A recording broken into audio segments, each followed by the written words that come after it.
C'est un texte assez puissant et il ne faut jamais oublier la suite. Donc c'est très intéressant de considérer aussi les backgrounds qu'ils venaient de vivre à ce moment-là. Donc la Bible, elle commence là avec les mots « alors ». Donc les versets 6, donc si on voit un « alors », ça c'est la suite de quelque chose qui s'est passé juste avant. Et donc, on est en train de considérer un chapitre, on a déjà considéré ça, et c'est ça le nom de la série, c'est « Découragement », mais les courages en fait qui va pousser entre les circonstances qui devraient nous décourager.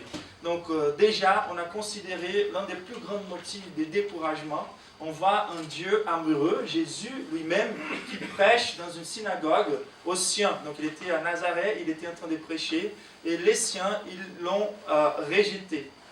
Et là, en fait, c'est assez étonnant, car des fois, on est là en train de prêcher l'évangile, et on peut se dire, donc il n'a pas assez converti, car moi, j'ai mes faiblesses de communication, je n'ai pas la bonne stratégie, je n'ai pas la bonne autorité. Mais quand on imagine que Jésus, le Fils de Dieu lui-même, était en train de prêcher, c'est étonnant que les personnes, quand même, elles puissent rejeter le Christ.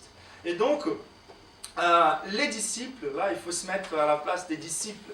Donc, les disciples, ils sont là en train de regarder leur maître qui est rejeté, même après avoir prêché avec la puissance. Et donc, ils ont vu les plus grands ennemis de la foi qui peut habiter dans le cœur des êtres humains. C'est l'incrédulité. Il nous semble qu'il y a à chaque fois plus de motifs d'être découragé par rapport à cette tâche que Jésus va donner à ses disciples. Et ce texte, donc, il a des implications très intéressantes, soit pour ceux qui sont chrétiens, soit pour ceux qui ne sont pas chrétiens, car soit la méthode que l'Église utilise aujourd'hui pour évangéliser, elle est un peu différente de ce que ce texte présente, soit l'engagement de l'Église avec l'évangélisation n'est pas le même qu'on trouve dans ces textes-là. Donc, aujourd'hui, il y a cette notion-là, que nous sommes dans une culture beaucoup plus réticente au Christ que celle qu'il a trouvée à son époque. Aujourd'hui, on parle beaucoup de l'anti-prosélytisme. Les personnes, elles n'aiment pas les prosélytismes, et donc c'est pour ça que l'Église doit trouver un moyen qui ne soit pas si confrontateur, qui ne soit pas en train de non respecter la culture.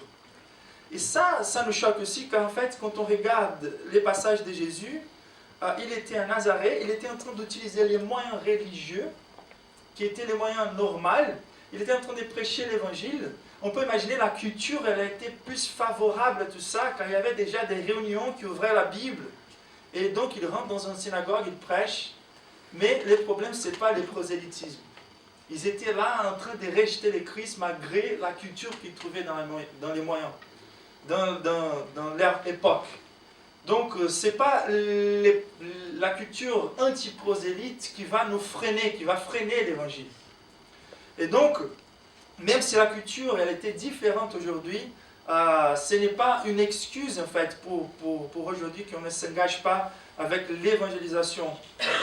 Donc, on trouve les plus doués des évangélistes qui ont été rejetés, les apôtres. Et ça, c'est assez intéressant. À notre avis, ils sont des héros. On voit déjà ce qu'ils ont fait. Mais à la vue du monde, ils étaient des personnes méprisables, si on peut dire comme ça. Et là, la religion, des fois, elle peut créer une culture qui va rejeter le Christ lui-même.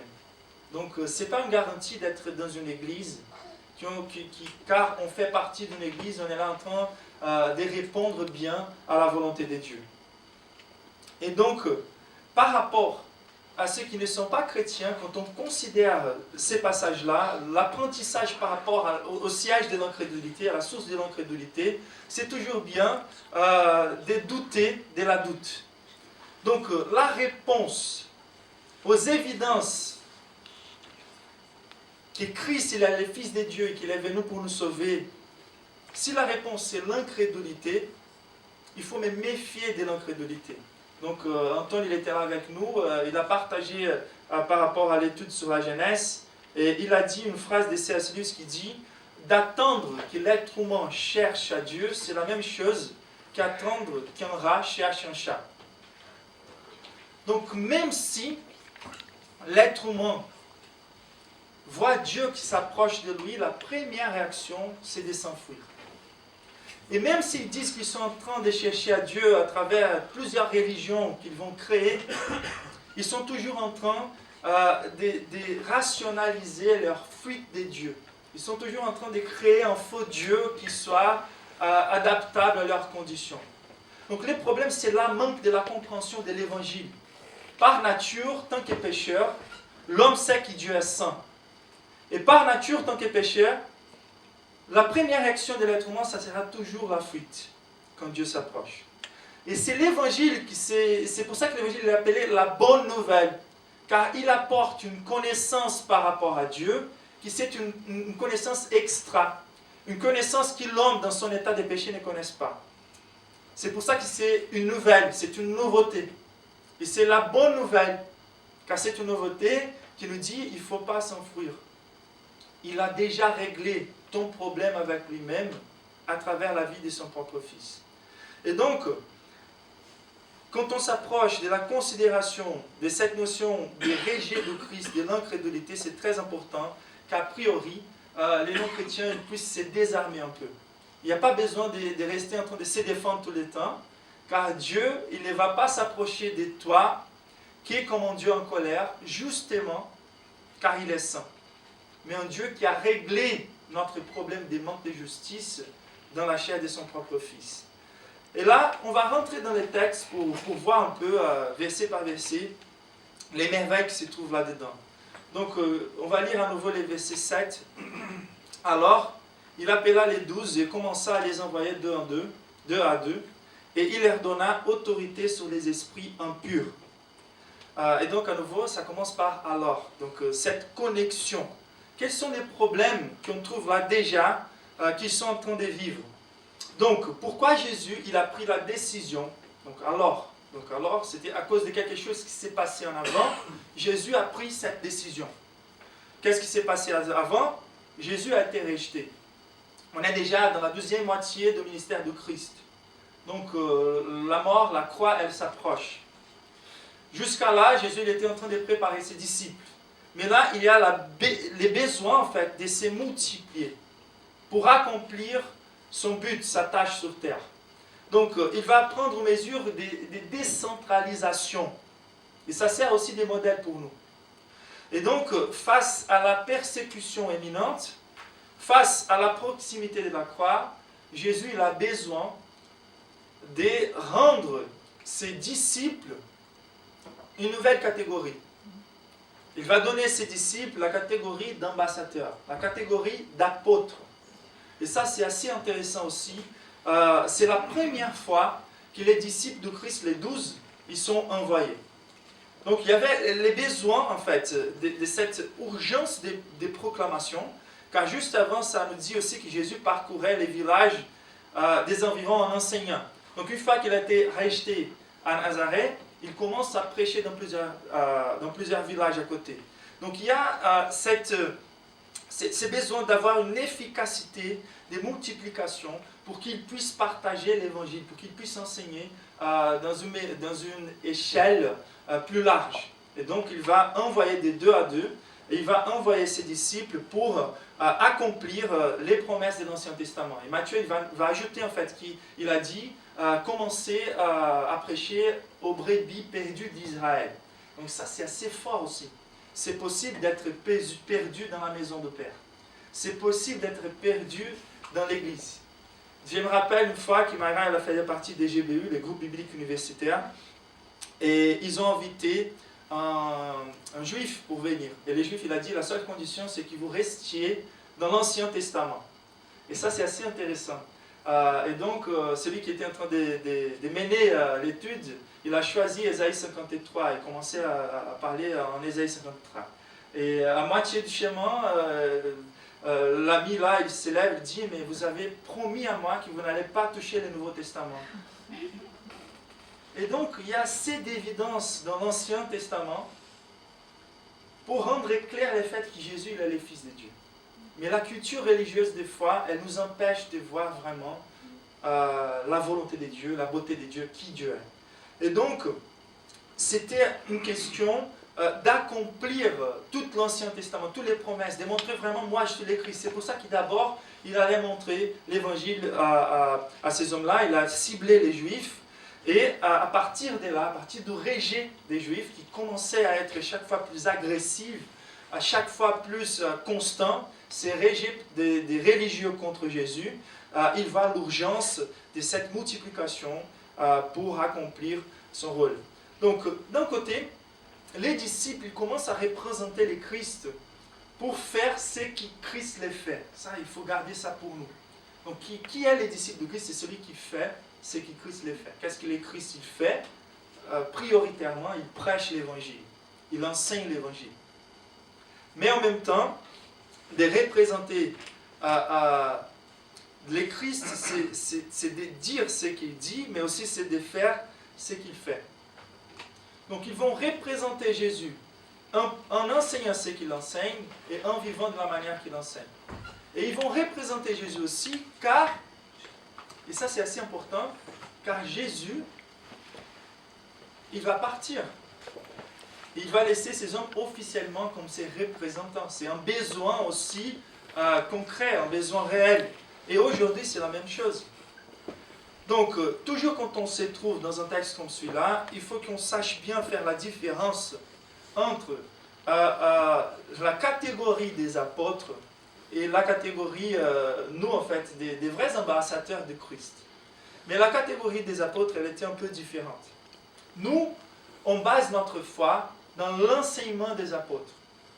Ils ont eu une tâche beaucoup plus élevée que celle de ceux qui les suivent.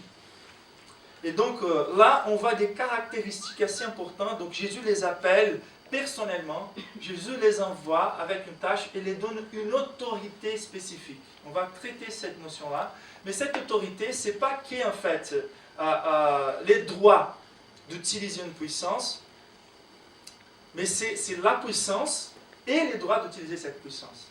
Et donc, aujourd'hui, on parle beaucoup des expériences que nous tous, on peut passer avec les miracles. Dieu peut faire des choses miraculeuses au travers de nos vies. Il va faire des choses miraculeuses. Mais dans les cas des disciples, c'était quelque chose qui était, comment on peut dire, à leur volonté. Vous comprenez ça? C'était quelque chose qui reposait comme une autorité vraiment déléguée des dieux qu'ils pourraient accéder volontairement lorsqu'ils avaient besoin. Donc, les 12, les textes dit qu'il a appelé, il a envoyé les 12. Donc, c'est assez intéressant de considérer les 12 là. Et là, c'est encore un nouveau motif de découragement. Quand ils regardent eux-mêmes, imaginez-vous, donc si le Christ, le Dieu lui-même, il a été rejeté, qui sommes-nous en fait pour avoir aucun succès dans cette tâche qu'il nous donne? Donc des hommes très très simples, on peut dire là, illettrés, plusieurs d'entre eux en fait. Et quand on regarde Jésus, c'était déjà quelque chose étonnant pour les pharisiens, pour les leaders des synagogues. Car ils disaient comment il peut connaître si tant la Bible s'il n'a pas passé par les études des rabbins. Mais quand on voit la façon de Jésus prêcher, c'est une chose d'être un autodidacte, en même temps il a les fils de Dieu, et c'est une autre chose d'écouter ces pécheurs-là, d'écouter ces collecteurs d'impôts, des hommes très simples, et de donner les crédits à ce qu'ils vont dire. Et donc c'est assez intéressant, ces découragements. Mais en même temps qu'on voit ces découragements-là, déjà l'incrédulité d'un côté et leur faiblesse d'autre côté, on voit aussi des motifs d'encouragement. D'abord, le fait que Jésus il est inébranlable. Ça, c'est étonnant. Donc Jésus, il prêche, les personnes répondent avec l'incrédulité, et au lieu de baisser la tête, Jésus est étonné avec leur réponse, et il commence à parcourir les villages en enseignant. Ça, c'est une leçon extrêmement importante pour nous. Donc, dans l'appel de Jésus, il nous envoie, et il faut qu'on sache que la majorité va nous rejeter, mais un petit nombre va vraiment se convertir. Et donc, ça montre d'où venait en fait la source de l'assurance de Christ, la motivation. Donc l'appel des croyants, si on considère que la dimension naturelle, c'est un appel un peu ingrat. Ça se dit en français, ingrat? C'est clair, on est en train d'insister pour faire les biens à des personnes qui ne vont plusieurs fois jamais nous dire merci et qui plusieurs fois vont nous rejeter même. Et Jésus, imaginez-vous, c'est une chose, moi, plein de faiblesses, plein d'impuretés dans ma vie, d'être rejeté, d'être attaqué par des personnes, et c'est une autre chose, les rois des rois, s'est vidé de sa gloire, descendre des cieux, et venir frapper à la porte pour partager l'évangile. De faire les plus grands biens qu'on pourrait imaginer pour nous-mêmes. Et quand on écoute ça, au lieu de recevoir avec toute humbleté, avec tous les remerciements, avec un cœur qui explose de joie, on fait partie d'une race qui va lui rejeter. Donc c'est là où on trouve ce qu'on pourrait appeler une inspiration christocentrique.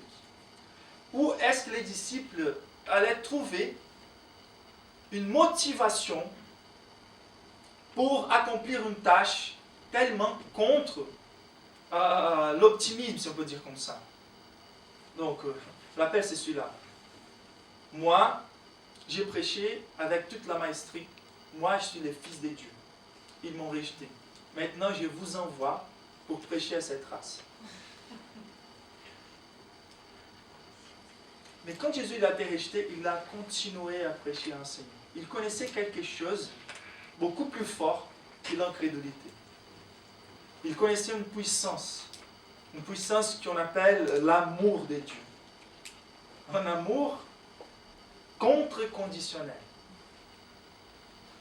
C'est déjà une chose de mériter la colère de Dieu, justement à cause de nos péchés. Et là, on va répondre à l'amour de Dieu avec l'incrédulité. Mais la miséricorde de Dieu doit être plus étonnante à nos yeux que l'incrédulité.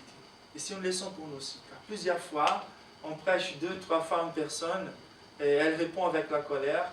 Et on se dit, on est en colère contre lui car il est en train de mépriser les rois des rois. Moi, je ne vais jamais prêcher l'évangile à lui, je ne vais jamais parler l'évangile à lui. Il ne mérite pas. Donc on ne connaît pas les temps de Dieu pour chaque personne. Mais Jésus, il est en train d'insister. Il sait que même si l'être humain est mort dans ses péchés, il y a une petite expression que Lloyd Jones revenait toujours dans la Bible. Ce sont 2 mots qui disent « mais Dieu ». Quand on considère le fait que l'être humain est mort dans ses péchés, qui par nature il est ennemi de Dieu, qui par nature il va lutter contre Dieu. Parfois on pense à des personnes qu'on aime et on dit « j'ai aucun espoir ». Mais quand on arrive à des textes comme Éphésiens chapitre 2, versets 1 à 6, je vais vous lire. « Quant à vous, vous étiez morts à cause de vos fautes et vos péchés, que vous pratiquiez autrefois conformément à la façon de vivre de ces mondes, conformément au prince de la puissance de l'air, de l'esprit qui est actuellement à l'œuvre parmi les hommes rebelles. Nous tous aussi, nous étions de leur nombre. Notre conduite était dictée par les désirs de notre nature propre, puisque nous accomplissions les volontés de la nature humaine et de nos pensées, et nous étions, par notre condition même, destinés à la colère, tout comme les autres. Ça veut dire qu'on était dans une condition qu'on ne pourrait pas chercher à Dieu. On était des rats. Le moindre signe de la présence de Dieu, on allait fuir. Et là, le texte nous dit, mais Dieu est riche en compassion. À cause du grand amour dont il nous a aimés, nous qui étions morts en raison de nos fautes, il nous a rendu la vie avec le Christ. C'est par grâce que vous êtes sauvés. En effet, c'est par la grâce que vous êtes sauvés, par les moyens de la foi, et cela ne vient pas de vous, c'est le don de Dieu. Pourquoi on prêche même en sachant que la majorité va nous rejeter? Pourquoi on va rentrer dans l'évangélisation dans l'espoir, avec l'espoir? Pourquoi on n'a pas besoin de compromettre la vérité biblique? Pourquoi on n'a pas besoin de rendre l'évangile tordu, adaptable à une culture ennemie de Dieu? Car Dieu est puissant. Dieu est bon. Dieu est amoureux. Et c'est là où ils ont pris en fait ce courage contre toutes les circonstances d'aller prêcher l'évangile. Et là, on ne trouve pas qu'il est l'exemple de Christ, regardez ça. Donc d'abord, la motivation contre les découragements, c'est ce qu'on peut appeler l'exemple de Christ. Donc contre les circonstances, il a continué inébranlable, car il connaissait l'amour de Dieu et la puissance de Dieu. Mais il nous donne aussi sa garantie. Donc ça, c'est assez intéressant. Donc il appela les 12 et commença à les envoyer. C'est très important de considérer les modèles de formation des disciples de Christ. Donc lui, la première moitié de son ministère, c'était développer une relation avec ces hommes-là, de les enseigner. Il y a un graphique que j'aime bien, c'est un peu comme ça. Pour la formation des disciples, moi j'ai fait, tu regardes. Moi j'ai fait, tu m'aides. Toi tu fais, je t'aide. Toi tu fais, je regarde. Et c'était un peu le processus que Jésus a utilisé avec les disciples. Ces hommes étaient avec Jésus jusqu'à là, et maintenant ils vont rentrer dans une autre dimension, ils vont devenir des apôtres, des envoyés, pour représenter le Christ officiellement. C'est comme un roi en fait. Et les langages des rois, c'est assez intéressant. On revient au public qui Marc est en train de prêcher l'évangile. Le public de Marc, ce sont les Romains qui valorisent beaucoup cette notion des rois. Et c'est pour ça aussi que je pense que Marc n'a pas ajouté la notion d'abord aux Juifs, car il est en train de traiter avec les Romains. Et là, en fait, c'est le langage d'envoyer tant qu'un roi, ses représentants, pas sans avant les préparer. Et donc, c'est lui qui a appelé, il appela les 12. Donc, c'est lui qui a appelé les 12. Donc, cette notion d'avoir appelé, c'est vraiment quelque chose qui manque à l'Église plusieurs fois. Des fois, on rentre dans une culture d'Église, et c'est les pasteurs qui appellent les personnes, mais pas les Christ. Donc, il faut être sûr que c'est lui qui m'appelle, mais pas même moi-même. Vous voyez, Jésus il est en train d'appeler les disciples dans des circonstances assez contraires à ceux qui volontairement allaient rentrer dans ces trucs-là. Ce n'est pas romantique la tâche des évangélistes. Mais aujourd'hui, il y a une vision tellement à la mode d'être évangéliste, à la mode d'être pasteur, très cool, très jeu de lumière, très populaire. Et donc, il y a plusieurs personnes qui veulent devenir pasteurs, ou qui veulent devenir des évangélistes, qui veulent s'engager avec l'évangélisation. Il faut que je sois sûr que je suis d'abord chrétien, que le Christ est en train de m'apprendre plusieurs choses. Celui qui appelle, c'est celui qui envoie. Donc, malheur aux personnes qui se disent appelées d'un côté, mais malheur aux personnes qui envoient aussi, sans que le Christ ait envoyé. Il y a des circonstances qu'on va trouver dans la vie, dans l'évangélisation. Si on n'est pas sûr que c'est Christ qui nous a appelés et que c'est lui qui nous a envoyés, on va être brûlé dans les champs missionnaires. Et donc, celui qui appelle, c'est celui qui envoie, et celui qui appelle avant d'envoyer, c'est celui qui prépare. Et donc, ça aussi c'est quelque chose qui nous manque beaucoup aujourd'hui.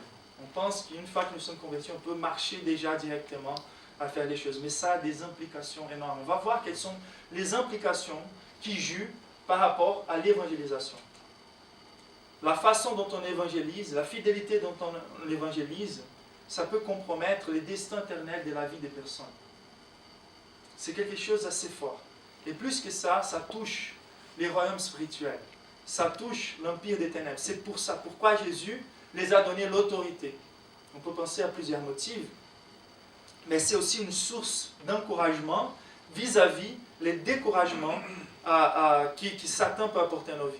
Donc il y a les découragements de la réaction des hommes par nature, il y a les découragements car la culture, le monde a été aveuglé par Satan. Il y a un empire des ténèbres qui joue là-dedans. Et quand on commence à toucher ces choses-là, il faut qu'on soit préparé pour les réactions. Et c'est pour ça aussi qu'on ne compte pas qu'avec la préparation de Jésus, mais on compte aussi avec la provision des puissances ou des pouvoirs de Jésus. Et là, en fait, celui qui donne les pouvoirs, c'est Jésus. Et pourquoi il nous donne les pouvoirs? Et donc c'est là Luc qui va ajouter cette notion-là. C'est les pouvoirs à proclamer les royaumes des dieux et guérir les malades. Donc ici, on trouve que ces hommes qui ont été appelés et envoyés par Jésus, ils ont reçu cette notion ou cette autorité pour chasser les démons et pour guérir les malades. C'est clair, on a déjà beaucoup parlé sur ça. Ces choses-là, ce sont des soutiens à la prédication de l'évangile. Une évidence de ça, c'est que juste avant, quand Jésus il a été rejeté, la Bible dit qu'il n'a pas pu faire plus de miracles là-bas à cause de la prédisposition de leur cœur de nier l'évangile. Donc ce n'est pas très utile pour Dieu de manifester les effets de l'évangile, les conséquences de l'évangile, si les personnes ne vont pas attirer par ça à l'évangile, à la réception de l'évangile. Et donc, l'autorité qu'ils ont reçue, elle servait déjà un minimum de confort, d'assurance, d'encouragement. Ça veut dire, si Dieu est en train d'opérer des miracles au travers de ma vie, même si il ne répond pas positivement à la prédication, je suis sûr que Dieu est là avec moi. Vous comprenez ça? En même temps, c'était quelque chose qui aidait en fait la réception de l'évangile. Et surtout quand Marc met en face ces choses-là, c'est pour montrer vraiment que c'est les rois qui sont présents. Que ce sont des envoyés du roi, ceux qui ont la puissance du roi. Et là, ça doit servir aussi d'encouragement pour la réception de l'évangile. Donc, il y a cette notion, d'un côté, de moi être conforté par l'autorité qui est sur moi, et aussi pour l'évangile, pour la promotion de l'évangile. Et la dernière chose très intéressante, et je vous dis, les premiers versets, c'est le seul verset on va prendre si longtemps, car c'est le plus riche là, nous allons comprendre le reste, mais il envoie des deux en deux. Et ça, c'est assez intéressant. Et c'est très important que quand on regarde la Bible, on sache faire la différence entre les principes et les modèles. On est devant une narrative. Et d'habitude, les narratives, elles ne sont pas les mieux lieux pour faire la doctrine. Vous comprenez ça? Donc il y a des personnes qui vont prendre un texte comme celui-là et vont dire il faut que toujours les missionnaires soient envoyés de deux en deux. C'est pas ça. Là, on trouve un modèle. Aussi, il y a un modèle ici assez austère, assez simple. On va voir aussi que ce n'est pas la règle. Mais c'est vrai que vis-à-vis de la condition où Jésus se trouvait, et les buts qu'il avait à ce moment-là, on pourrait dire que ça c'est le minimum avec assurance. Voilà un autre lieu où trouver l'encouragement, dans les frères et sœurs, quand on est dans cette mission-là. Donc la complémentarité de l'Église, c'est quelque chose de très encourageant pour la foi. Je vais ajouter juste un exemple ici. On n'a pas besoin, c'est très dur de faire l'évangélisation avec moins que ça, mais on n'a pas besoin forcément de faire l'évangélisation avec plus que ça. Surtout quand on considère, on peut dire les groupes de maisons, les stratégies qu'aujourd'hui on utilise pour partager l'évangile. Mon expérience, c'est que quand on commence un groupe de maisons avec 5 personnes, on est déjà très accommodé. On ne sent pas cette force de motivation pour aller chercher les non-chrétiens dehors. Et plusieurs églises sont en train de vivre les groupes de maison, pas que comme un moyen d'évangélisation, mais juste comme un moyen de communion. Ça peut devenir très... Mais quand nous sommes avec la tête dans la tâche que Dieu nous a donnée, l'évangélisation, même si nous sommes deux, et je dis, surtout si nous sommes deux, on va les deux en fait s'encourager et on va chercher l'évangélisation. C'est ça mon rêve aussi pour cette église. On peut avoir plus, mais il faut que la mentalité évangélisation soit toujours au cœur. Et donc, pourquoi deux? Car ils vont s'aider dans le travail. Ce sont deux têtes qui vont penser ensemble. Et donc, c'est les modèles qu'on va trouver aussi dans l'acte des apôtres. On va trouver d'habitude deux évangélistes en travaillant ensemble, soit des apôtres, soit des pasteurs ou évangélistes. On va trouver ça. Et donc, on est là en train de voir en fait, cet encouragement qu'on va avoir dans l'autre. Versets 8 et 9, on peut passer au prochain verset. Et ils nous disent, il leur recommanda de ne rien prendre pour les voyages, sauf un bâton, de n'avoir ni pain, ni sac, ni argent dans la ceinture, des chaussées, des sandales, et de ne pas mettre de chemise. Donc là, c'est assez intéressant. Ce que je viens de dire à vous, c'est de trouver les modèles et pas les principes. Et donc, c'était une épreuve vraiment pour les disciples. Ce n'est pas un modèle pour toujours. On vient de lire une histoire dans l'Ancien Testament où Dieu donne beaucoup d'argent pour qu'Israël puisse bien lui représenter. Et là maintenant, on est en train de considérer que Jésus envoie les disciples dans des circonstances un peu opposées. qu'est-ce que Jésus est en train d'enseigner à ces hommes-là? C'est clair qu'un bon maître, pour nous entraîner bien, il va nous mettre dans des circonstances où nos faiblesses seront plus évidentes. Donc Jésus, il avait peu de temps avec les disciples. À partir de maintenant, il fallait qu'ils soient traités, ses faiblesses soient connues et traitées et enseignées, et que les circonstances réelles puissent être devant leur présence. Donc déjà, les découragements de l'incrédulité, les découragements de la simplicité de leur vie, déjà les découragements maintenant, les découragements qu'on trouve d'aller sans faire aucune confiance dans des moyens de provision naturelle.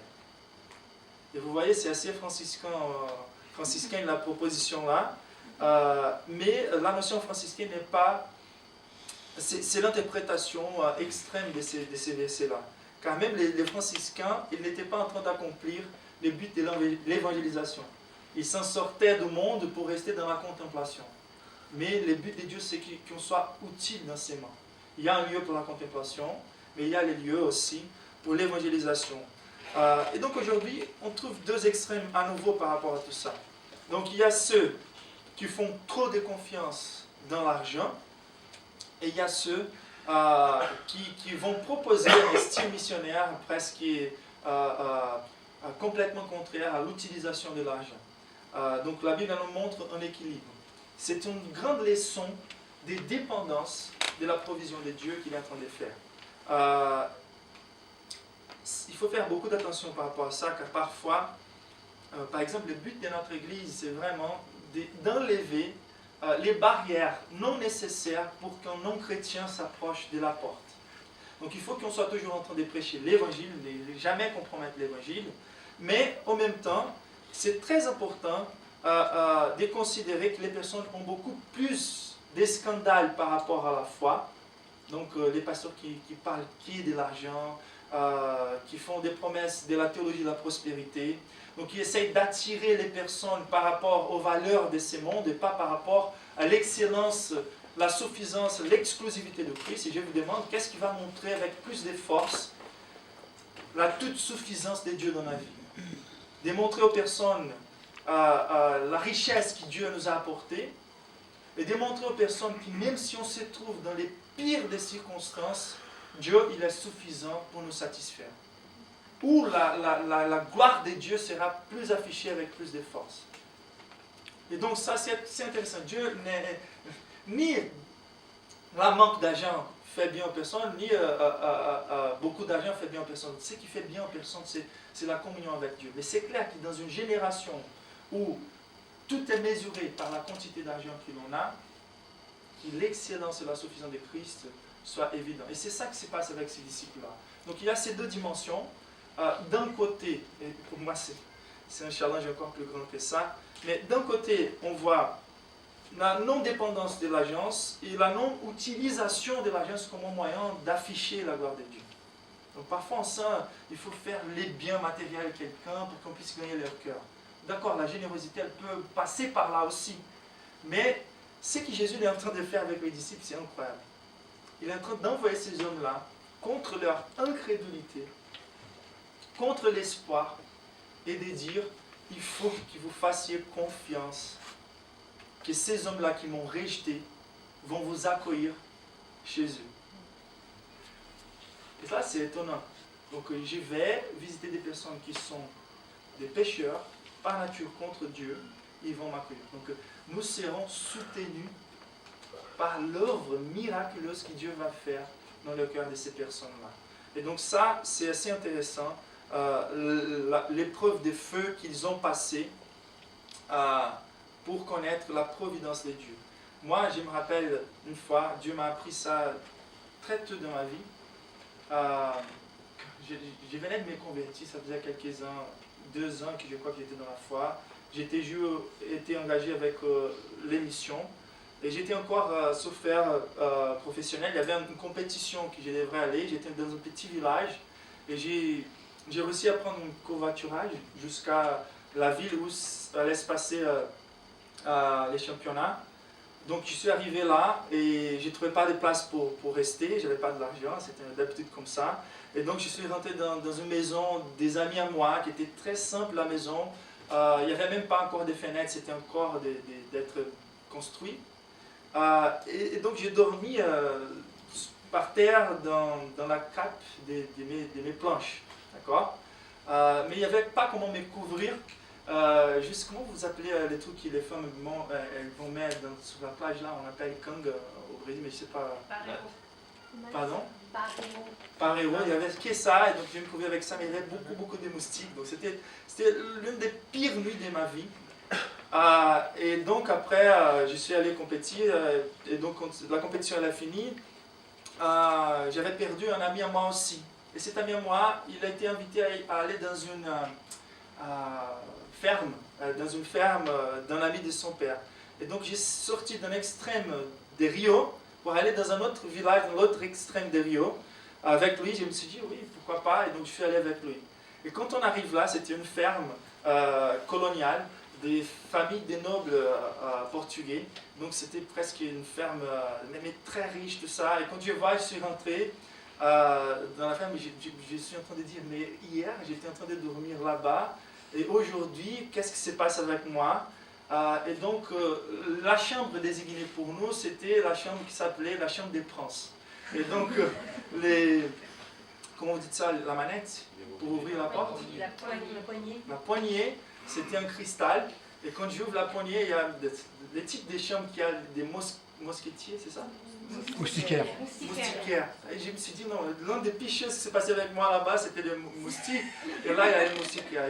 L'image, c'était assez fort. Et ce que j'ai entendu Dieu parler à mon cœur, c'était mon impression, c'était les lieux où tu dors, les lieux où tu rentres, où tu sors, ça dépend qui est de moi et totalement de moi. Et c'était une grande leçon pour toute ma vie, pour des choses que j'ai passées en tant que missionnaire. Mais c'est vraiment ça, c'est assez intéressant. Quand on se laisse guider par Dieu, pas dans la dépendance forcément des choses qui se monde dépendent pour prendre des décisions, mais Dieu, ce sont ces expériences-là qui vont nous fortifier pour toujours. Vous voyez? Et donc, c'est assez intéressant cette leçon qu'il a voulu que ses disciples passent. Verset 10, il nous dit, puis il leur dit, si quelque part vous entrez dans une maison, restez-y jusqu'à votre départ. Pour moi, ça c'est la partie la plus étonnante du texte quand il nous dit, nous fait comprendre en fait que le but de Jésus, c'est qu'on n'en dépend pas que d'un moment comme cela. Parfois on est en train d'attendre que les personnes viennent. Mais l'amour de Dieu, il est si étonnant qu'il veut faire que l'évangile frappe vraiment littéralement la porte des personnes. Il envoie ses disciples pour frapper la porte des personnes. Imaginez le roi de l'univers qui est venu vers toi. Et la Bible nous dit, Jésus, il est la porte, il frappe, la porte du cœur en fait. Si on ouvre la porte, il va rentrer. Et c'est merveilleux de considérer le fait qu'un jour, Dieu, il est venu frapper notre porte. Les dieux de l'univers. C'est lui contre qui on a péché toute la vie. On a utilisé la respiration qu'il nous donne, la nourriture qu'il nous donne généreusement pour pécher contre lui. Pour vivre une vie qu'il ne vit pas. Et toute sa colère qu'il devrait déverser dans nos vies, il a dévié de nous-mêmes pour attirer à soi-même. Et donc il a permis à sa nature sainte, au travers de ses sacrifices, de nous bénir avec une nouveauté de vie. Il n'est pas s'arrêté à la croix. Il est toujours en activité, en train de frapper la porte. Jésus il était en train de faire ça, de montrer à ses disciples que c'était comme ça que Dieu voulait. L'amour de Dieu sans limite.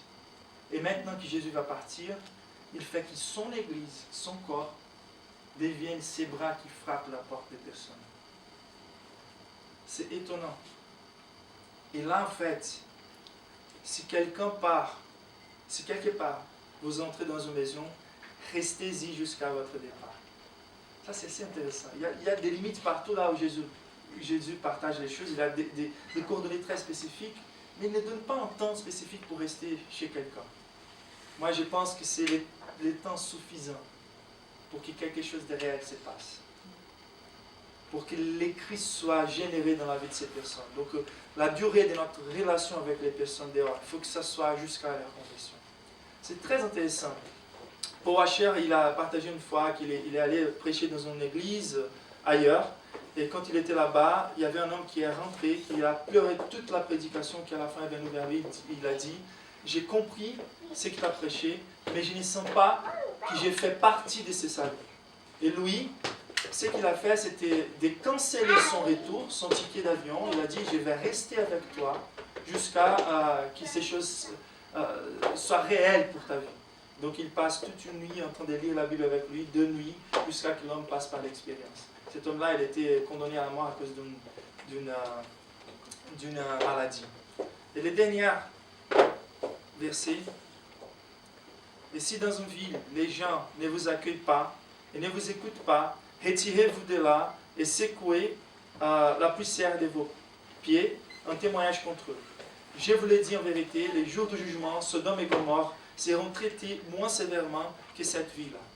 Donc si d'un côté, l'amour de Dieu, la grandeur de Dieu, c'est la chose principale qui doit attirer nos vies vers le salut, il ne faut pas cacher le fait qu'il y a des implications pour ceux qui rejettent le Christ.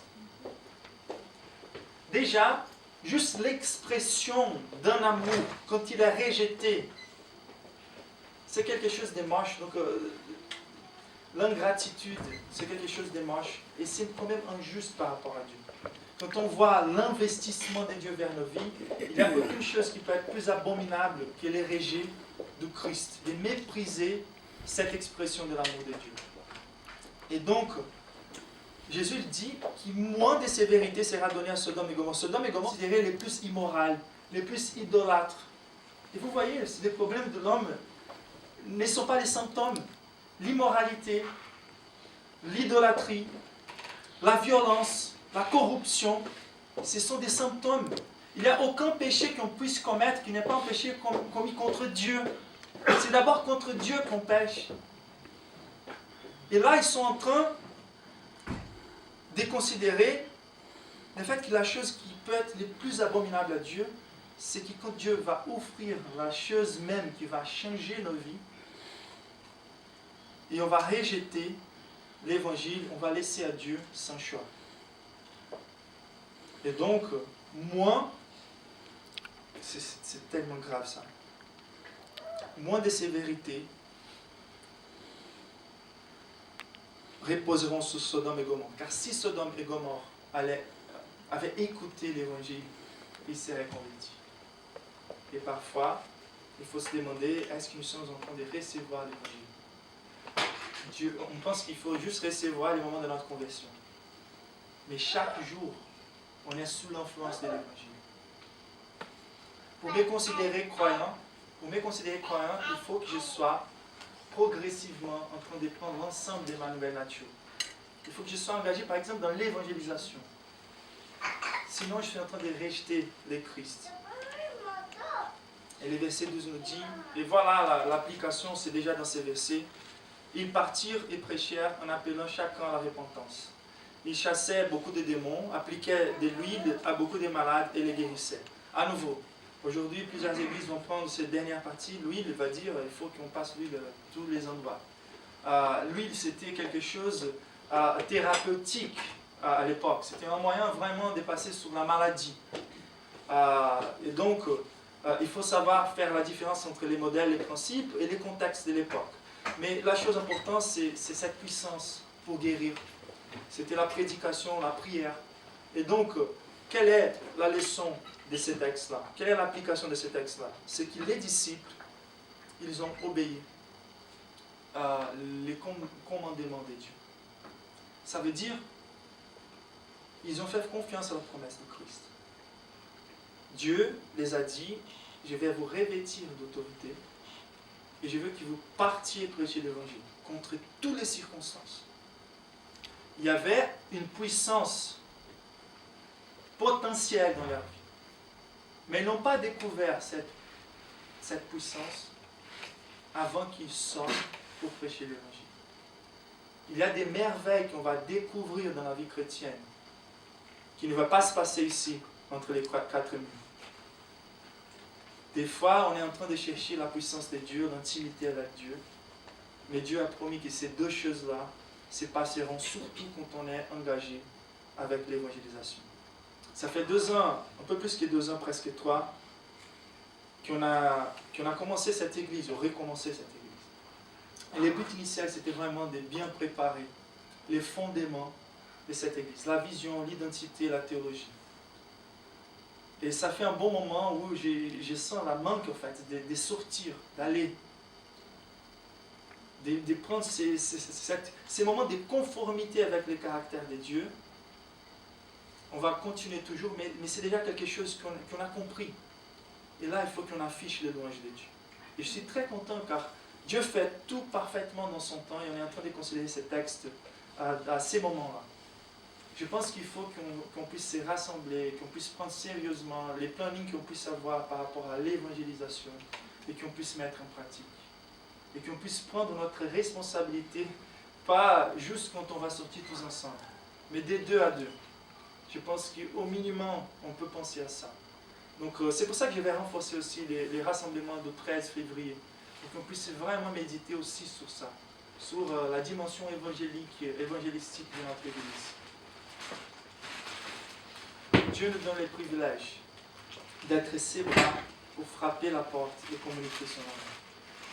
S'il y a des non-croyants qui nous entendent à ce moment-là, il faut considérer les faits que Dieu est en train de frapper la porte de ton cœur. Et si nous sommes des croyants, il faut qu'on puisse considérer, ok, je peux déjà avoir reçu le Christ dans mon cœur.